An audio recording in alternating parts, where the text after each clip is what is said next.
The following is a fictional story of events that may happen in the near future. Breaking news out of the Middle East today. Israel has just bombed several Iranian nuclear targets.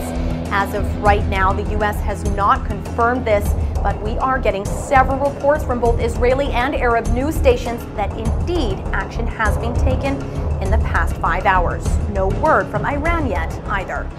8:30 a.m. New York. Markets received confirmation that Israel has indeed bombed Iran.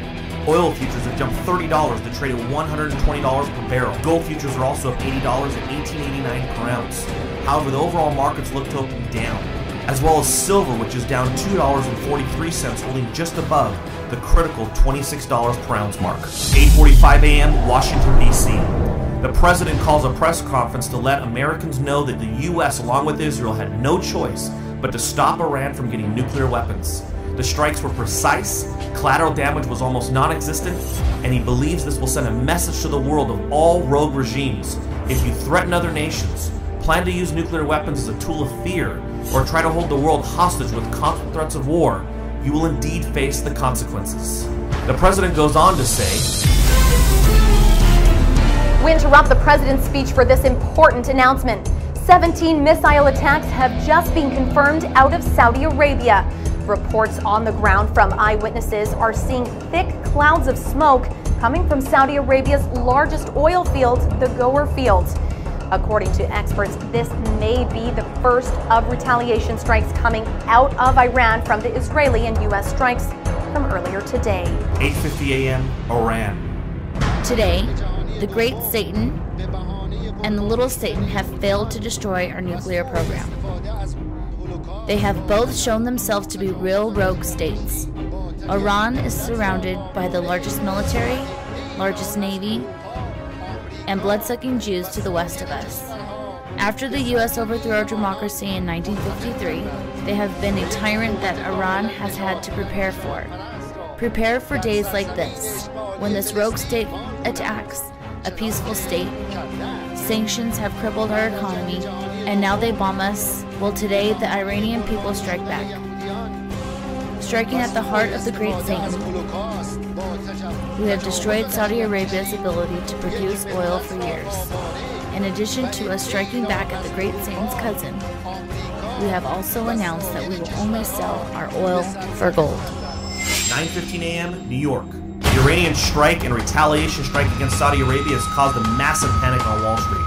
Though markets are 15 minutes away from opening, oil futures are now trading for $305 per barrel, up $250 in the past hour. Gold is now trading for $2,600, and silver just broke its all-time high at $50 per ounce. Argentina, Mexico, Canada, and several African states have declared a temporary nationalization of oil production due to the accelerating crisis. An announcement if the U.S. will take a similar action is expected shortly. 9:17 a.m. Persian Gulf. A huge oil spill is seen in the Straits of Hormuz. What appears to be a planned spill by an Iranian oil tanker is now putting the world on edge. Our petroleum-based world is literally coming to an end. 9:30 a.m. Chicago. Oil futures are now pricing in the end of the world.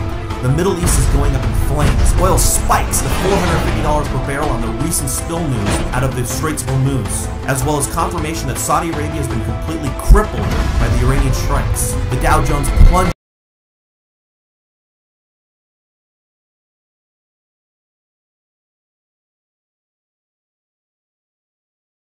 Inventory. APMEX, Miles Franklin, and Kitco have all reported an overwhelming spike in buy orders. The closest you can buy gold for is on eBay for $5,000 per ounce. Silver's most recent sale went for $493 for a 1-ounce Max Kaiser coin. 11:45 a.m. The blogosphere and Main Street. As the world goes into a panic, empty store shelves are being reported all over the world. With so much traffic going to the websites that predicted the chaos, many online publications are asking the question, where is Tyler Durden? The popular site Zero Hedge has been predicting these black swan events for years, but now as the world spins out of control, ZeroHedge.com and other popular sites have been blacked out by the U.S. government in order to prevent a panic, or worse, an educated population. As Americans flood into grocery stores and look for answers, the question, who is Tyler Durden, becomes an expression of helplessness and despair as the U.S. government shuts down the internet completely.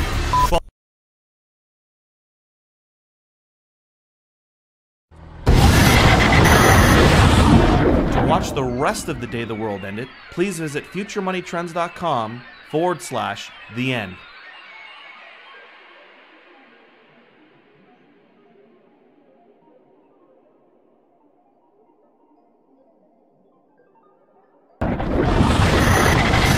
Sign up today to futuremoneytrends.com for free and receive our free report, the 20 essential items you will need for economic collapse.